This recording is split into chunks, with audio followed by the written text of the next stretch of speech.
Philanthropists Bill and Ellie Dooner have purchased 10 acres on the south edge of Binghamton where they want to build a 100-bed treatment center for women who struggle with alcohol and drug addiction. Patients would not be charged by the nonprofit operation and would reside there 30 days to 9 months. The Dooners are now organizing a board to operate what will be called the Healing Place of Memphis.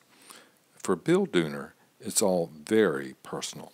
Happened one night on Skid Row, and it was an encounter with a man who was a priest. Dooner had been a 23-year-old alcoholic on Chicago's Skid Row. Okay, the priest ran a mission in Chicago, and I think it was in conjunction with Catholic Charities. I didn't encounter him other than that first time, the second time until I think it was about 3 days later. I woke up in the flop house after the visit with the priest, and I asked him, I had been in I guess a bad fight and had cuts over my eyes, and my ear was kind of kicked in or something. After I met him, I asked him, I said, where can I go to get my ear fixed? You know, here I'm thinking maybe I might have just as well end my life the way I was, and I was very, very depressed. And he said, go to St. Columba's Hospital. And so for some reason, he smiled at me and prayed over me. I did go to the hospital. They treated my ear in the emergency room, and very, very, very painful. And then I got back to the flop house, and I woke up the next morning. I lost the compulsion to drink.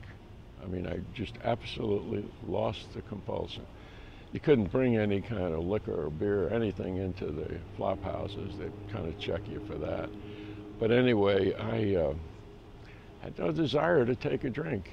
And I decided, you know, I've got to get back on my feet somehow or other, to meet the people who have been there before me with regard to alcoholism.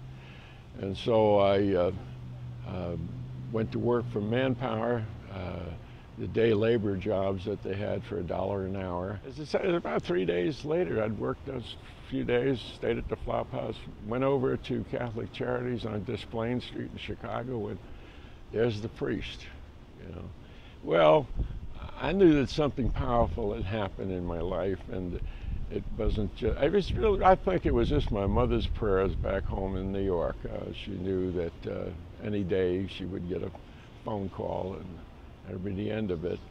And so she was forever saying her rosary about my hoping that I would come around. And anyway, I did, stayed in Chicago, managed to get a room for $8 a week on the near north side, and started to rejoin a wonderful fellowship for recovery. And that's been my life. That's how it started. I mean, I think that's a second birth. You know, I do believe in being born again and with the Holy Spirit, and I think that's what happened to me that night, was that the Spirit answered my mother's prayers. Father Max was known as the Skid Row priest. There are streets named after him, and there's a monument to him in Chicago. He was barely, you could say, beloved by people all over Chicago, from every race, every creed. Everybody loved him. In fact, I've got his picture in my wallet. I'll have to show it to you. That's his picture. I still keep that in my wallet because of the relationship that we had. And he quoted the St. Vincent de Paul comment, when you no longer burn with love, others will die of the cold.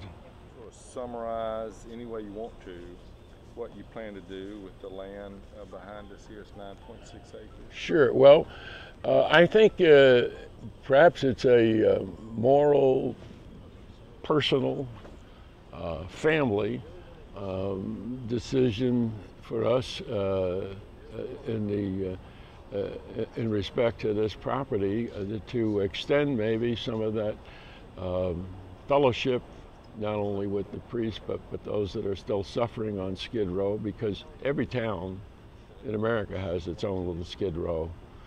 And so this property here seems ideal to develop these 9 acres behind us for a women's health center. And we're really excited about jumping into this. We've purchased the ground now, and now it's really up to other people that may share this same kind of vision. It's going to be a women's facility, and we're going to make it as enjoyable and happy as we can, but we're also going to have a program, and it's a program of action, and it's a program that's designed really for the wellness of these people. There's so many of these people. I mean, on Skid Row in Chicago, I even met a guy who was the former dean of the University of Chicago Law School. I've met all kinds of people. So there's a lot of people that you might think are just living in their car nowadays and nothing else going for them, and a couple of kids that they can't feed. We want to deal with that kind of a problem.